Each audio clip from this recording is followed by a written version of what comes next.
$215 in blood money. That was what August Kell forged to steal Hazel Cade's freight business, and it would cost him everything the day a limping stranger nobody recognized rode into Tornillo Wells, a legendary gunslinger who 2 years earlier, outside a scrap of nowhere, had left one of Kell's hired guns bleeding in the dirt over almost that exact same crime. Kell never learned the stranger's real name. He was about to. There is a particular kind of arithmetic men like August Kell practice their whole lives, and it goes like this. A widow with a business and no husband to stand behind the counter is worth less than the land under her feet, and a piece of paper with the right signature on it, even a false one, is worth more than the truth, provided nobody with enough patience and enough gun sits down to check the dates. Kell had run that arithmetic in 6 towns across the New Mexico Territory by the autumn of 1884. Tornillo Wells was supposed to be the 6th. The town itself sat on the flat scrub country between the Berea Mountains and a dry wash that filled only in the worst of the summer storms, 100 and some souls strung along one real street and 2 half-streets.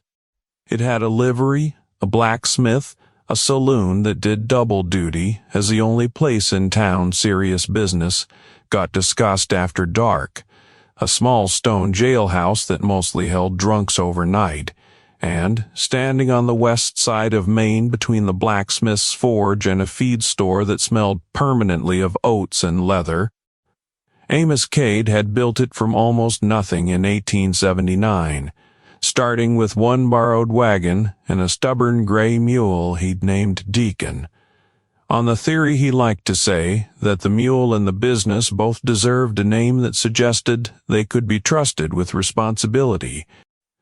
Amos had died in the cold snap of the winter of 1882 of a fever that turned to something worse in his chest inside of 9 days, and Hazel had buried him on a Tuesday, because the freight contracts didn't care that she was grieving, and the ranchers 30 miles out still needed their flour and their nails and their coal oil delivered on schedule.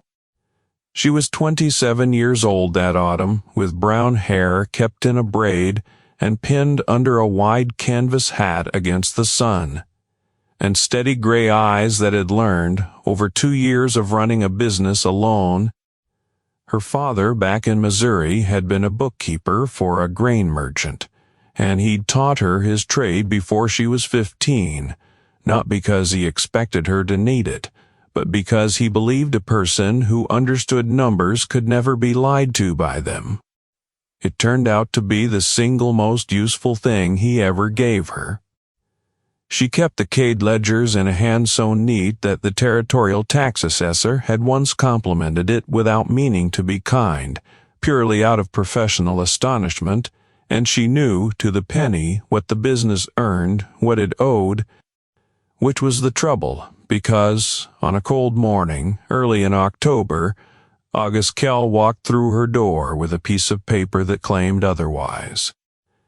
Kell ran the Kell Consolidated Freight Company out of Alamo Springs, 40-some miles to the south, and he had spent 2 years buying up every small freight operator between there and the rail spur at Cimarron Junction, at whatever price a forged note and a corrupt lawman could produce. He was a heavy-set man in his middle 40s who wore a silver watch chain and a brown derby hat polished to a shine that suggested he paid someone specifically to keep it that way, and he had the soft, careful hands of a man who had never once loaded a wagon himself, and the voice of a man who had learned that patience, applied to a frightened person at the right moment, could look almost exactly like kindness. He had brought 2 men down from Alamo Springs with him, and neither one of them was in the freight business the way the word usually gets used.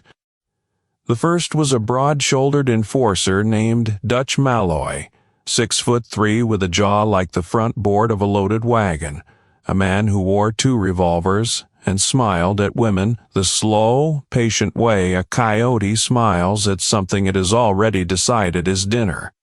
Malloy's particular vice was certainty. He had been right about most things his whole violent life, and that kind of record makes a man careless in ways he never notices until it's too late to matter. The second was younger. 23 years old, a wiry, eager kid everyone in the outfit knew as young Ives, who had the hollow, hopeful look of a man trying very hard to believe that the people paying him were the right kind of people to be loyal to.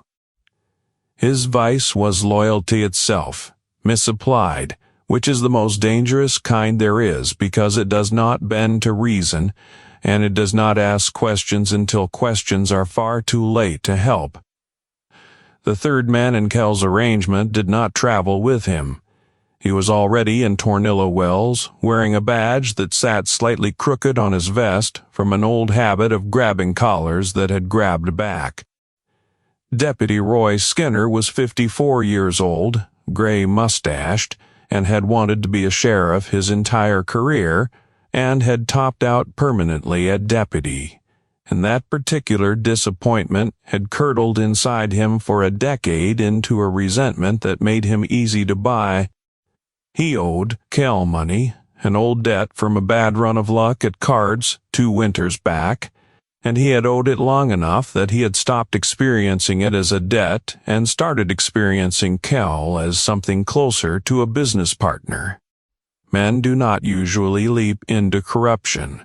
They arrive at it the way rainwater arrives at the low ground, through years of small, defensible compromises that each seemed, at the time, like the reasonable thing to do. On the morning of the 4th of October, all 3 of Kell's men, Kell himself, Malloy, and young Ives, walked into the Cade Mercantile, together with Skinner, standing conveniently in the doorway as though he happened to be passing. Hazel was behind the counter tallying a freight manifest when the bell over the door rang, and she knew before she looked up exactly what it meant, because Kell had sent word the previous afternoon that he intended to come by and discuss what he termed an arrangement. She had spent the night deciding, with the particular clarity that comes to a person after they have run out of other options to consider, that she would not be moved. Kell set the promissory note on the counter with the gentle, ceremonial care of a man laying a document on an altar. Mrs. Cade, I have been more than patient about this. Hazel did not look down at the paper. She had already carried a copy of it to a lawyer in the territorial capital, and the lawyer had explained, carefully, in the language lawyers use when they mean to say something is fraud but cannot yet prove it, that the signature bore a suspicious resemblance to a version of Amos's name that had appeared in a dispute 2 years prior, and not to Amos's actual hand at all. Fraud required proof. Proof required time. Time was the one thing Kell intended to take from her before she could gather any. $215. Kell spread his soft hands wide, the gesture of a man being scrupulously reasonable. Due at the end of the month, I am prepared to accept the business itself in full satisfaction of the debt. I'd call that generous, under the circumstances. I'd call it robbery. Somewhere behind Kell, Dutch Malloy laughed a short flat sound like a boot coming down in mud. Careful, ma'am. Skinner's voice came from the doorway, aimed at the street rather than at her, as though the whole exchange were a minor administrative matter beneath his notice.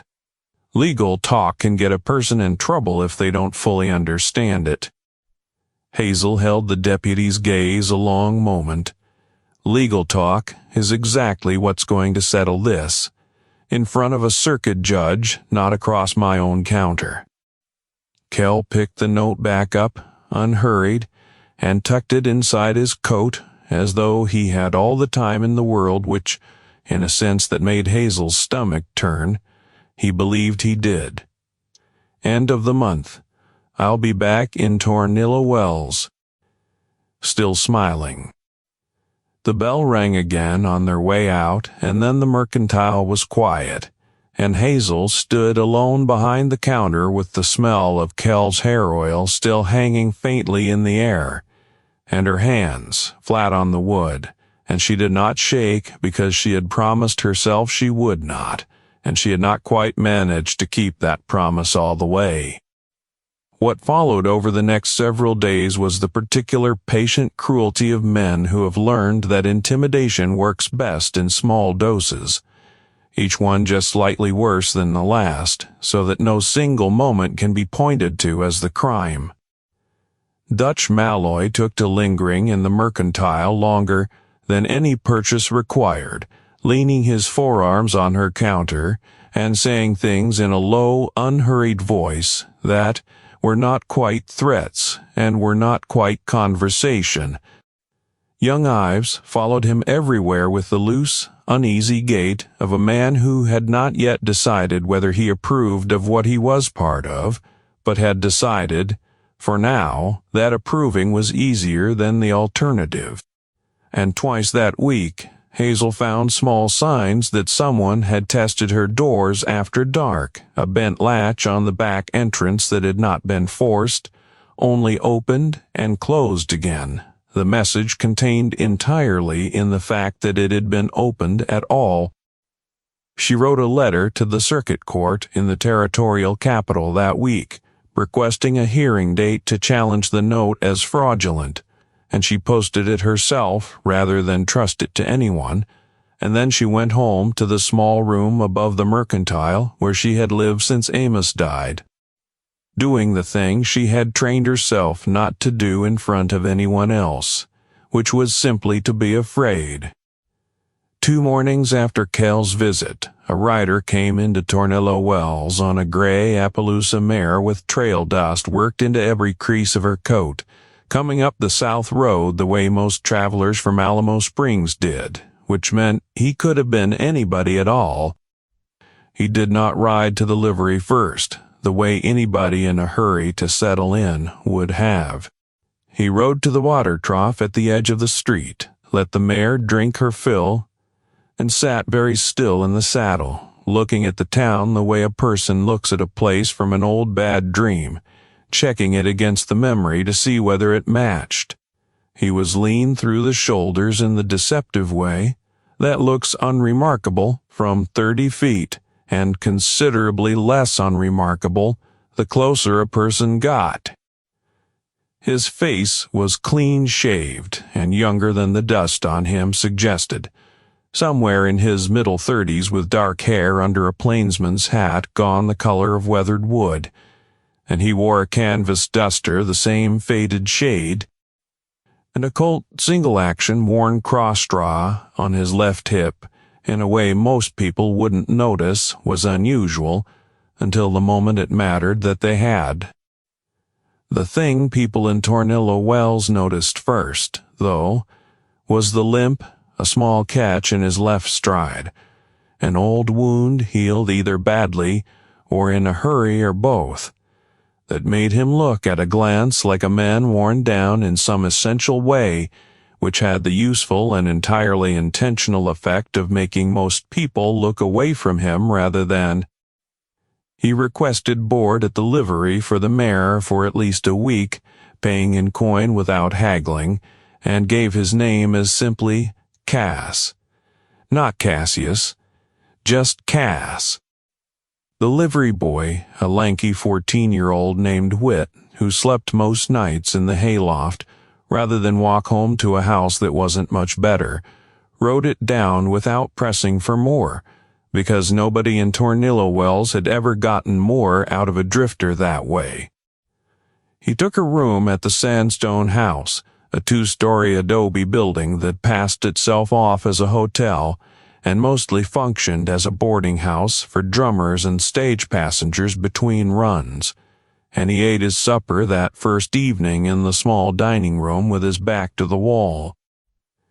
in the particular posture of a man who had learned that lesson through discomfort rather than instinct, watching the street through the window while he ate.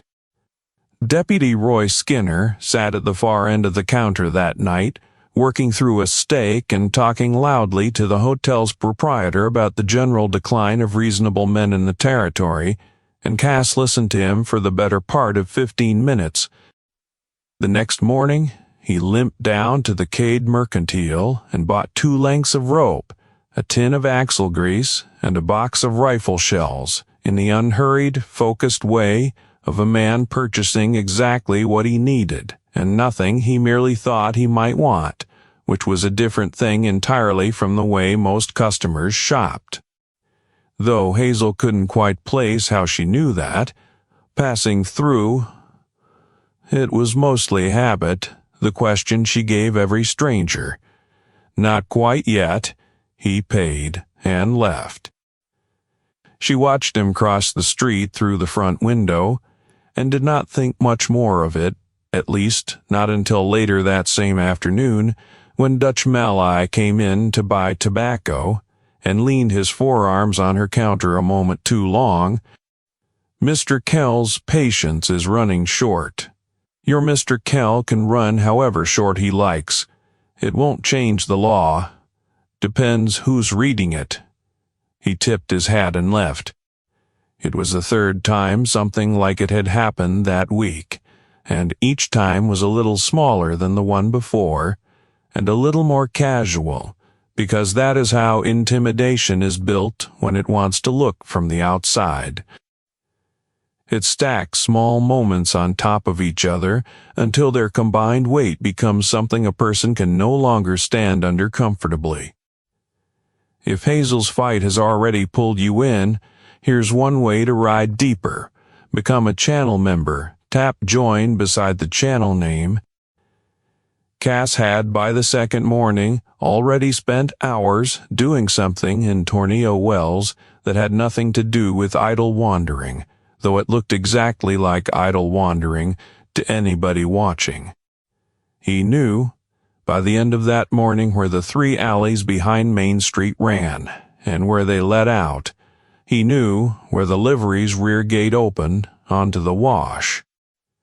He knew which building on the block sat on the highest ground with the clearest angle down onto the road from the south.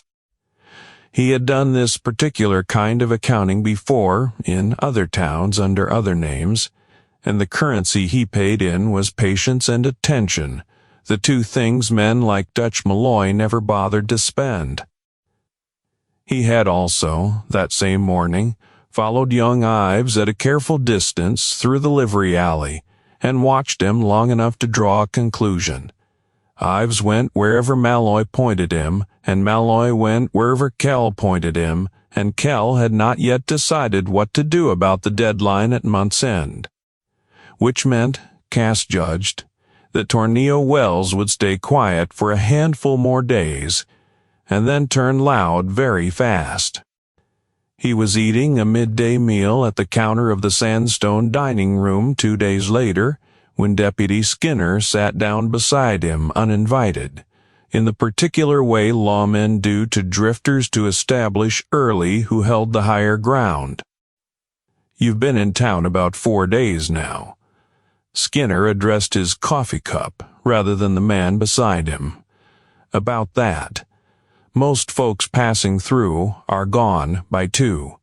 I'm not most folks." Skinner turned to look at him directly, which was, in its own small way, the actual move being made. "What's your business here? Resting a horse?" Skinner looked at the limp, looked back at his coffee, and decided visibly that the man was nothing worth further attention. "Don't overstay your welcome." He stood to leave. Cass reached into his coat and set a coin on the counter to cover his meal, an ordinary movement that happened in passing to push the duster back from the Colt for half a second, long enough for anyone paying attention to see the grip riding in the holster, and more importantly, who had spent 30 years around firearms worn by men who meant business, to notice the particular way it was mounted. Not the standard carry a drifter or a working cowhand wore. Something else, something deliberate. Skinner did not go straight to Kell about it. Men who are not entirely sure what they've just seen rarely move fast, and that hesitation, though neither man knew it yet, was going to cost August Kell something significant before the month was out.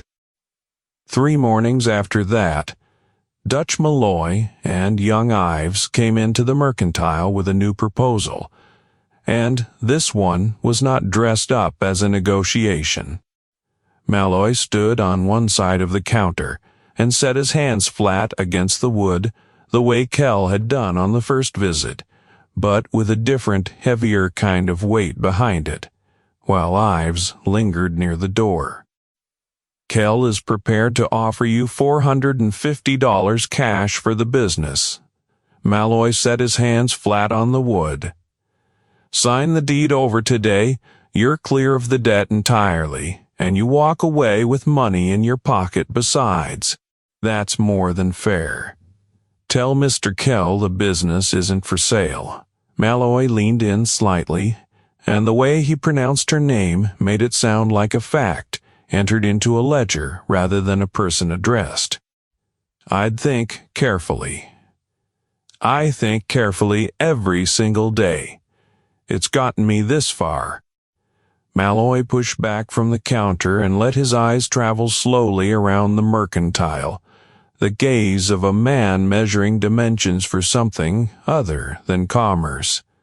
Fine place. Be a shame if anything happened to the roof timbers. These old adobe buildings, sometimes the beams just go quiet, no particular emphasis. And he laughed. Hazel stood very still after the door closed. There was no mistaking any more that they had stopped talking about the law entirely. Cass had been outside on the bench across the street when Malloy and Ives came out whittling at nothing in particular, a habit he'd kept for years as an excuse to keep his hands busy while his eyes did the actual work. He watched how Malloy walked, the loose, unhurried stride of a man who had never once faced consequences for anything he'd done, and how Ives followed, a half step behind and to the side, in the particular gait of a man walking inside somebody else's gravity. Then he crossed the street and went inside. Hazel looked up when the bell rang and saw the limping drifter and understood, with some surprise, that he was not who she had expected to see. You heard. It wasn't really a question. Enough. Cass set his hat on the counter, the big one who talked. He's been here before. Twice. He works for a man named August Kell. Kell Consolidated out of Alamo Springs. Hazel went still. You know him. Cass didn't answer that directly. He picked up a tin of coffee beans from the nearest shelf and set it back down. You've got a lawyer working the note. I sent a letter about a hearing. How long for a date? 2 weeks, maybe 3, he nodded slowly. Family in town? None. I sent my 2 clerks home early today. I didn't want them anywhere near Malloy. He looked out the window at the street for a long moment, the kind of silence in which a person decides whether to step forward or step back, and the whole weight of the decision sits in the air between 2 people who have only just met. Leave her be. Almost to himself, Hazel frowned. What? He looked at her. The first thing I ever gave, the last man who worked for Kell, before I gave him anything else to think about. The mercantile went very quiet. You've crossed him before once. He hired a man to burn a freight yard outside a crossing named Rincon, some 2 years back. The fire got away from the man he hired. His jaw tightened at the memory in a way he did not try to hide. I made certain the man he'd hired never worked for anybody again. Kell blamed me for that. Fair enough, I suppose. And now he's in your town. He picked his hat back up off the counter. I can't promise the circuit court moves fast enough to matter, but I can promise you, if Kell decides to push this past talking, he's going to find the ground a good deal harder than he expects." Hazel studied him, the limp, the quiet, the flat recognition in the way he'd named Kell, like a man reading a map of a place he'd already been. "Who are you?" Cass settled his hat back on his head. "Someone who owes August Kell a conversation." He walked out. She watched him through the window as he crossed the street without hurrying, the slight hitch in his stride as regular and unbothered as a clock, and she found herself thinking, for the first time in what felt like a very long week. That evening, she let him in through the Mercantile's back storeroom where she kept a small stove going against the coming winter, and they sat on opposite sides of the work table while she waited on his full name. Cassius Wren. Something shifted, very slightly, in her expression. "I've heard that name.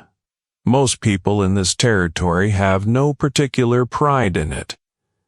Cassius Wren had come up from the Texas Panhandle by way of Colorado and Arizona territory, and a stretch of years in Wyoming. He did not go into in any detail.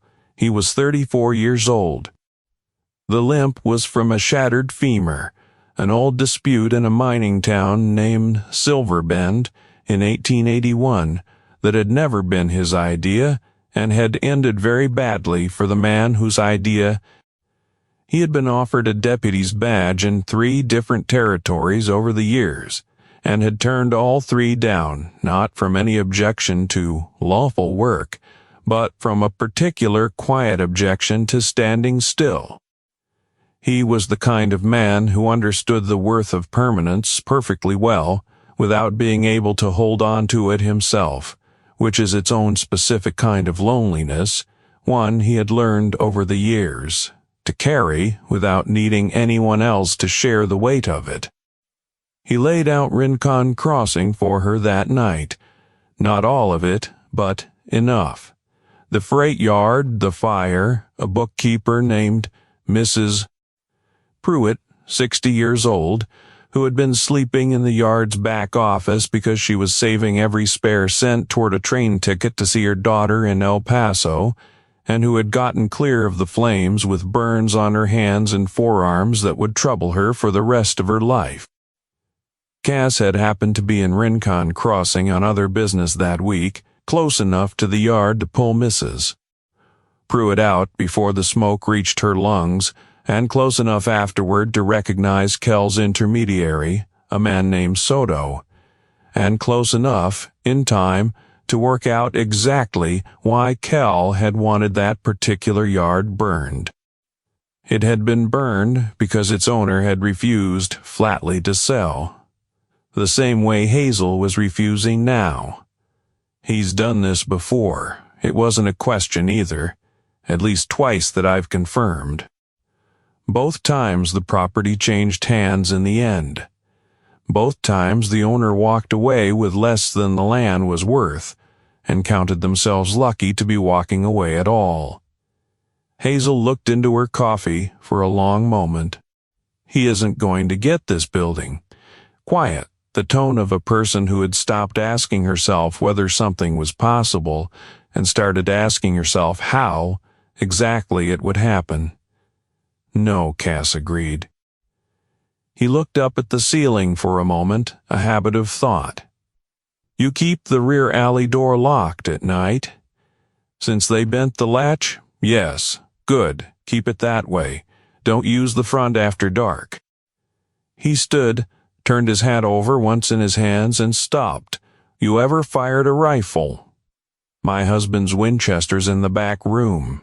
Can you hit what you aim at? At close range. The following morning was a Sunday, and most of Tornillo Wells was either at church or sleeping off a Saturday night, and Cass brought Hazel out to the flat ground behind the freight yard's rear fence, where the land opened up toward a stand of mesquite before the desert took over entirely.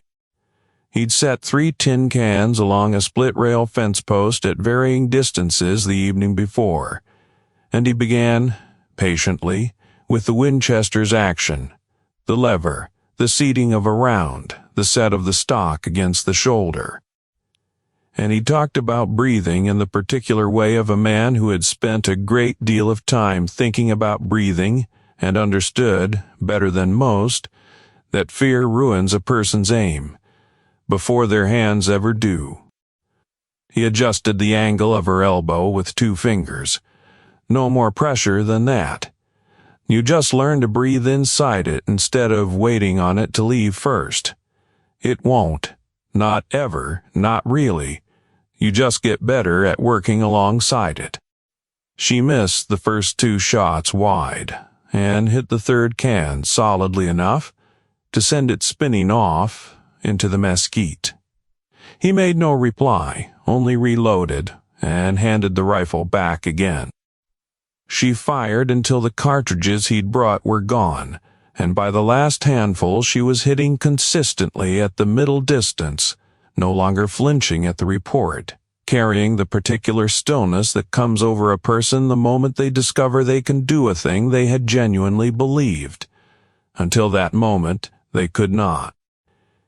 He spent that whole first Sunday afternoon on preparations he did not fully explain to her. He walked to the hardware store and bought a coil of thin wire, a handful of small cowbells. He had a long conversation with the blacksmith, a broad, quiet man named Emmett, who had known Amos Cade well enough to still grieve him, and the conversation lasted the better part of 20 minutes and ended with the 2 men shaking hands. He walked the alley behind Main Street twice, counting paces between doorways and fence posts, and once he crouched at its mouth for a long while, simply looking at the angles of it the way a chess player. Cassius Wren had stood in a number of contested situations across a number of territories in his life, and the single thing every one of them had taught him was that preparation was the only honest substitute a man had for certainty. He could not promise what Kell would do, or when. He could make the ground unfavorable for him, and then wait. Over the following days, the pattern of the town's fear only deepened in the quiet, cumulative way. Small towns absorb trouble. Ranchers who ordinarily settled their accounts at the mercantile on schedule found reasons to send a boy instead of coming themselves. The storekeeper at the feedlot next door, old customers who had known Amos Cade for years, still came in, still bought their nails and their coffee and their bolts of cloth, but they lowered their voices when they did it the way people do around a house where somebody is dying, because it meant the whole town had already, quietly, begun preparing to lose her. 2 nights after the rifle lesson, Cass strung a length of thin wire low across the mouth of the rear alley, tied at ankle height to a cowbell fixed on a fence post, and set a second cowbell at the corner where the alley met the side street. He walked Hazel through exactly where each wire ran and how to step clear of them in the dark, and he arranged the shuttered lanterns inside the storeroom so that a single motion could throw light down the length of the alley without lighting up whoever moved it. They'll come at night if they come at all. How many? Malloy, Ives, and, likely, a 3rd man Kell will bring in for the work itself. Kell doesn't do this kind of thing himself, she nodded. She had moved past the stage days earlier of hoping the whole trouble might simply resolve on its own, the stage where fear keeps a person motionless out of some misplaced hope that stillness will be mistaken for safety. She had moved past it, and what remained on the other side of it was a cold, clear steadiness that did not feel like courage exactly, so much as it felt like clarity. He looked at her for a moment with an expression she couldn't quite name, not approval, precisely, something quieter than that. The particular recognition One person offers, another who has decided, fully and without flinching, to hold their ground. Kell will try the law first. He'll push Skinner in the next day or two, most likely with paper that looks official and isn't. Don't engage the deputy directly. Take whatever he hands you. Say nothing. Send it straight to your lawyer. And if he tries to arrest you outright, he won't. Cass didn't wait for her to ask how he knew. He looked at my holster last week and spent 2 days deciding I wasn't a problem worth confirming. He's still thinking that. Exactly as Cass predicted, Skinner served Hazel with a civil notice the following day, claiming the debt was documented and legally executable under territorial statute. It was not in truth a real notice at all. It was a piece of paper designed to look like one, and the difference between the two required a trained eye to spot, which was precisely the point. Cass watched from across the street as Skinner came out of the mercantile and walked south toward the saloon, unhurried, visibly satisfied with himself. Then Kell made his first real mistake. That evening, inside the saloon, within earshot of 3 separate tables of local men, Dutch Malloy made a remark about the widow at the mercantile and what she might find herself doing. 2 of the men seated nearby were longtime customers of Cade Freight. One of them was Emmett the blacksmith, who had spoken with Cass 2 days before. Word reached Cass at the hotel within the hour. He put on his coat and walked down to the saloon, which was the one building in Tornillo Wells that did not go quiet when a stranger came through its doors. He found Malloy at the bar with half a glass of whiskey in front of him, Ives at his left elbow, and nobody at his right. Cass took the empty stool. Malloy looked at him with a particular expression of a man recognizing a problem rather than a stranger, which was, precisely, the expression Cass had spent the better part of 2 weeks cultivating. Drifter. Heard something in here tonight. Cass ordered a whiskey he didn't touch. Saloon's full of somethings. One specific something. About Mrs. Cade. Malloy turned slightly on his stool, the body announcing a confrontation before the mouth got around to it. Not your business. Leave her be. Quiet, the way a man delivers a thing he has already decided, rather than a thing he's testing out loud for the first time. The saloon hadn't gone entirely silent, but the noise in the immediate radius of the bar had dropped considerably, the way a room does when people are listening without appearing to. Ives had set his own glass down. You got a stake in this, Drifter? A preference, Malloy smiled, slow and unbothered. You know who you're talking about. August Kell runs freight from Cimarron Junction clean down to the border. He's got lawyers. He's got a deputy in his pocket. He's got enough money to make the law read however he needs it to read. Most men who need the law to read a certain way aren't nearly as comfortable as they think they are. Malloy's smile went away. I'll tell you once, Drifter, pack your horse in the morning. Cass looked at his untouched whiskey and pushed it an inch back, across the bar, a small, precise motion. Ask around about me before you decide that. He stood, set a coin down, and went on, almost as an afterthought. The man in Alamo Springs who knows my real name, ask him what he remembers about Rincon Crossing. Malloy watched him go. Ives watched Malloy. The room settled again.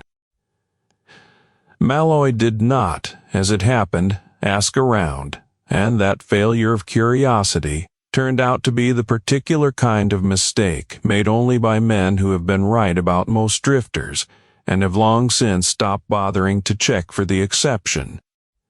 A letter arrived in Alamo Springs 2 days later, addressed to August Kell. Cass never learned exactly what it read, but he knew, by the man's own actions, that it had arrived, because Kell himself came to Tornillo Wells in person the following afternoon, which he had not done since the first visit, and which meant plainly enough that the situation had escalated past whatever he was willing to manage. Kell met privately with Skinner in the deputy's small office beside the jailhouse. Cass stood across the street at the livery and watched the two men through the office window for the better part of 20 minutes, which left him certain, more than any single word could have, that the conversation was substantive. Then Kell went to the saloon. That night Cass knocked at the Mercantile's back door, and Hazel let him in. She had the Winchester leaning against the storeroom wall, and the lamp turned low. She'd seen Kell on the street that afternoon. "I know he'll move before the week's out. He knows the hearing's coming." "How do you know a hearing's coming?" "I sent a letter 3 weeks ago." He reached into his coat and produced a folded page. "This came to the hotel for me by arrangement. A hearing set for the 3rd of November before Judge Holloway." Hazel stared at it. "I sent word to the court myself 11 days ago. Your letter alone would have taken 6 weeks working through the ordinary channel. We don't have 6 weeks." She read the page twice. 11 days? You started this 11 days ago. "The morning I first walked out of your mercantile." She looked at him across the low lamplight, and there was a quality to the moment that neither of them acknowledged out loud, a recognition that the ground beneath the two of them had shifted into something that went well past. Forged debts. Cassius ran. Quietly. "Just making sure the ground's level. Kell will know about the hearing by morning, which is why tonight matters more than most. You've got everything in position, the wire, the bells, the rifle. He doesn't know about any of it, neither does Skinner, and neither does Malloy." He looked up at the ceiling again, that habit of his. "There's a boy at the livery, name of Witt, who sleeps in the loft most nights. I paid him $3 to knock on my window if he sees men moving in the alley after midnight." Hazel looked at him for a long moment. "You've been readying this for a week. Quick pause before the alley turns dangerous. Become a channel member. Tap, join beside the channel name, and help keep these stories coming." He sat that night with his boots still on, and the lamp out, and the window cracked just enough to hear the street below. And he did not sleep, not really, only rested the way a man rests when part of him is already listening. Witt's knock came a little past 1 in the morning. Cass was moving before the second rap landed. Coat on, hat on, the Colt checked and settled in its holster, and he sent the boy straight back to the livery to stay put, and he was down the hotel's rear stairs and into the alley behind Main Street in under a minute. He heard them before he saw them. 3 men moving with the particular, clumsy quiet of men who are not, in truth, practiced at moving quietly at all. Malloy led. Ives came behind him, and a third man Cass did not recognize brought up the rear, older, moving with the specific economy of someone who had been hired specifically for this kind of work and had done it more than once before. They carried unlit torches, plain proof enough for Cass that they had come to burn, not merely to threaten. The first wire caught Ives across the ankle, and the cowbell rang out once, sharp and sudden in the dark, and Ives went sideways into the alley fence with a noise considerably louder than the bell itself. The older man's hand moved toward his revolver. Cass was already standing in the alley mouth. "Leave your guns on the ground, ordinary volume, no raise in it at all," which was, if anything, more unsettling than shouting would have been. "Both hands where I can see them." Malloy turned and saw the Colt held level and perfectly still, and saw the man holding it, and for the first time understood, in full, what Deputy Skinner had glimpsed a week and a half earlier in the hotel dining room: the posture, the placement of the weapon, the complete absence of hurry in a man pointing a gun at three others in a dark alley. You're Wren. The way a man says something that finally explains several other things he had badly misjudged. Guns on the ground again. Malloy bent slowly and set his right-hand revolver in the dirt. The older man, who was considerably smarter than either of the other two, set his own down without needing to be told twice. Ives, still on the ground with one hand pressed to his ribs, never got his revolver clear of the holster at all. The Mercantile's back door opened. Hazel stood in the frame, with the Winchester leveled. Stock set firmly against her shoulder, elbow at the exact angle Cass had adjusted for her that first Sunday morning behind the freight yard. The alley went very still. Malloy looked at the rifle. He looked at Cass. He looked down at the unlit torches lying in the dirt where Ives had dropped his the moment the cowbell rang. Fire. Cass let the words sit. You came here to burn her out. Not as a question, not as an accusation. A fact entered plainly into a ledger, in front of witnesses. He glanced briefly toward the roofline of the hardware store, where Emmett's apprentice sat against the chimney with a clean line of sight down the whole alley, exactly where Cass had asked him to be since 11 that night. 2 witnesses, then, beyond the 3 of them. Malloy's jaw worked for a moment, and whatever calculation he'd been running visibly ran out of road. Skinner will have you out of a cell by morning.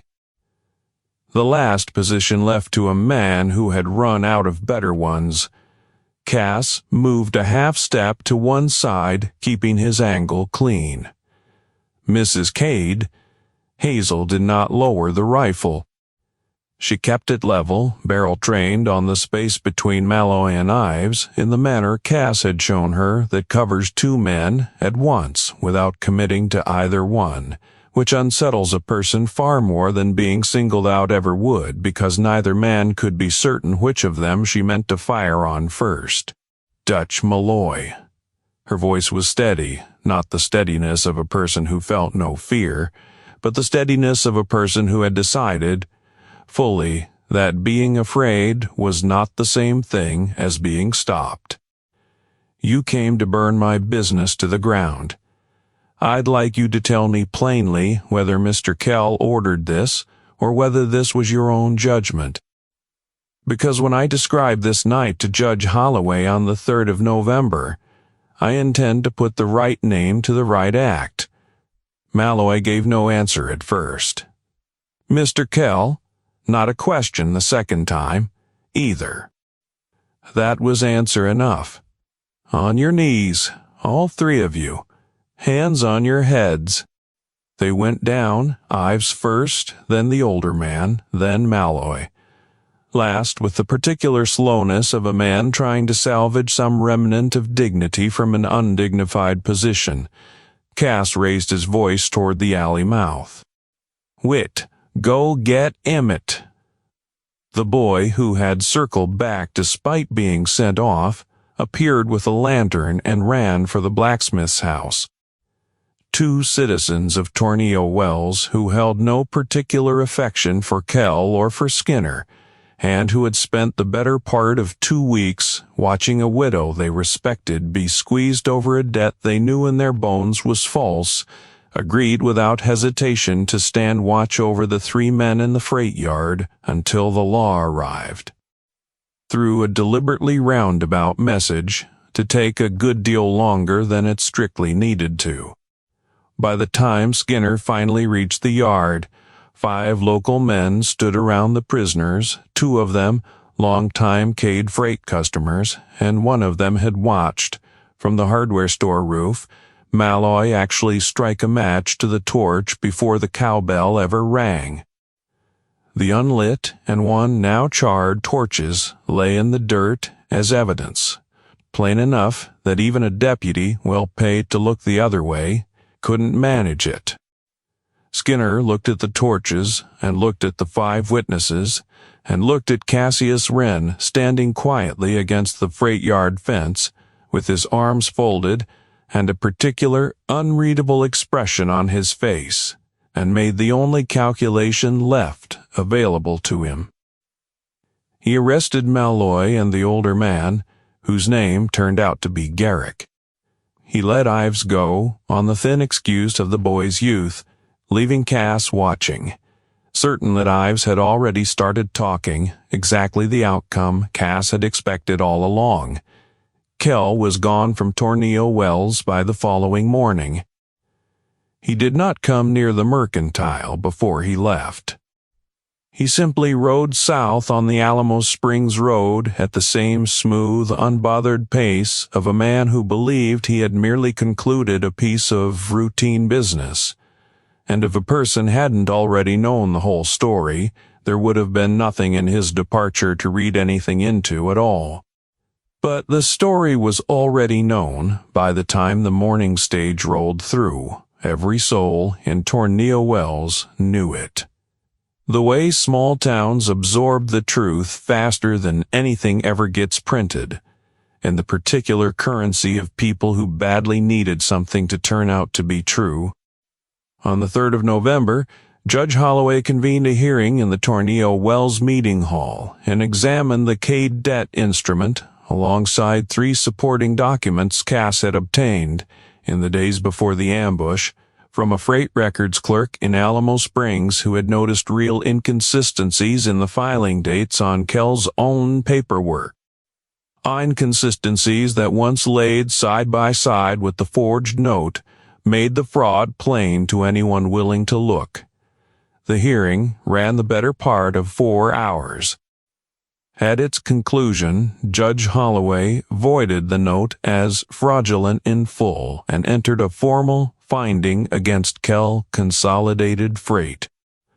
A territorial investigator arrived in Tornillo Wells inside of 2 weeks to look into Deputy Skinner's conduct, and Skinner resigned his badge before that same week was out, rather than sit for questions he had no honest answers to.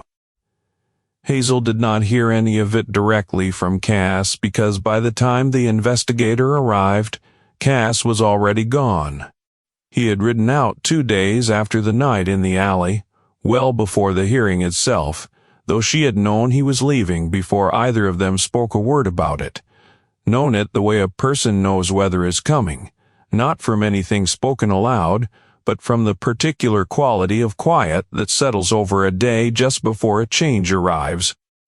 He came to the Mercantile that final morning and bought a twist of tobacco. He had no intention of smoking, and she made coffee, and they sat in the storeroom the way they had twice before, and she finally put the question to him where he meant to go. South. For now. She looked down into her cup. Outside on Main Street she could hear the ordinary sounds of a town going about its ordinary morning. Emmett's hammer at the forge, a wagon working its way down the road, a dog somewhere pursuing something it had decided mattered a great deal. The ground's level, mostly. She looked up. Will Kell come back? Not here. His patterns to move on to easier ground once a place turns hard on him. You'll likely hear from his lawyers once more. She nodded, and she believed him. Because in the 2.5 weeks she'd known him, she had come to understand that Cassius Wren dealt in things that were true rather than things that were merely comforting. And she had learned, somewhere in that time, to value the difference between the two. The Winchester stays behind the counter. Good. She walked him out to the front of the Mercantile when he finally rose to go. The gray Appaloosa stood saddled and ready at the rail. Road dust already settled faintly into her coat from wherever Hazel had been standing that early in the morning. Cass set his hat and gathered the reins, and looked at her for a long moment, the kind of long, quiet look that says a great deal without ever putting any of it into words, which is, for a certain kind of man, the most honest form of communication he is capable of offering. Cassis, he waited. Thank you, not for the hearing, not for the night in the alley, just for the whole of it. He nodded once, the particular nod of a man who has more he could put into words and has decided, deliberately, that putting it into words would serve neither of them well. Then he turned the Appaloosa south, the slight hitch of his left leg showing plainly as he swung up into the saddle, and he rode down Main Street at an unhurried walk, the same measured pace he'd ridden in on 11 days before that had felt at the time like a lifetime, and he did not look back toward the mercantile even once.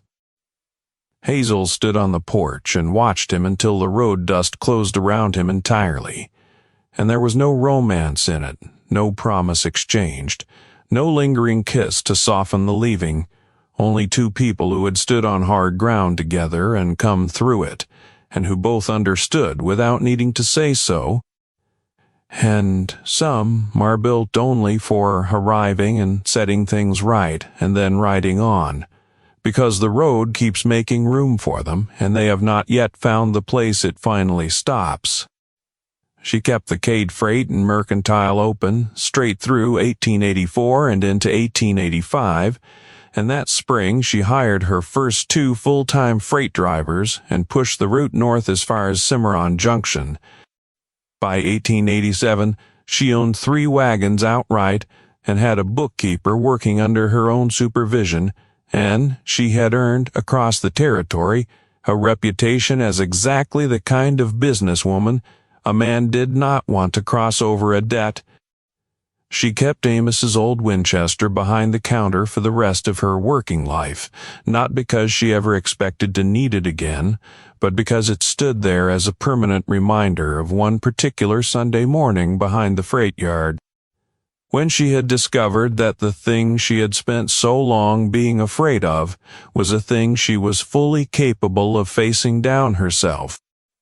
August Kell had his freight licenses suspended by territorial regulators inside of 2 years and relocated to Oregon, where, presumably, the ground suited a man of his particular talents somewhat better. Some men do find easier places to land. It is never quite the same thing as finding peace, and Kell, by every account that ever made its way back to Tornillo Wells, never did find that second thing. And somewhere south of Tornillo Wells, on a road that ran on between the mountains and the long flat desert beyond them, a lean man with a slight limp, riding a gray Appaloosa mare, was very likely already learning what the next town needed of him the way he always did, quietly, without ever once asking to be thanked for it. If this story stayed with you, one last invitation: become a channel member, tap join right beside the channel name, and ride along with every story still to come. There is a particular truth that keeps surfacing in towns like Tornillo Wells, in years like 1884, in stories like Hazel Cade's, and it is this: the West never truly belonged to the men with the most guns, or the fattest bank drafts, or the cleverest lawyers willing to bend the law until it read however they needed it to read and call the bending justice. It belonged, in the end, to the people who simply refused to fold, the widows who reopened their doors the Monday after the funeral, the townsfolk who quietly agreed to stand witness at 1 in the morning when standing witness carried real risk, and to a quiet stranger with an old wound in his leg and an older debt of conscience in his chest, who rode into a town that did not know his name, set the ground level again, and rode back out before anyone could properly thank him for it, because that in the end is simply what some men do. Not because they are running from anything behind them, but because the road keeps making room ahead, and they have not yet found the place where it finally asks them to stop.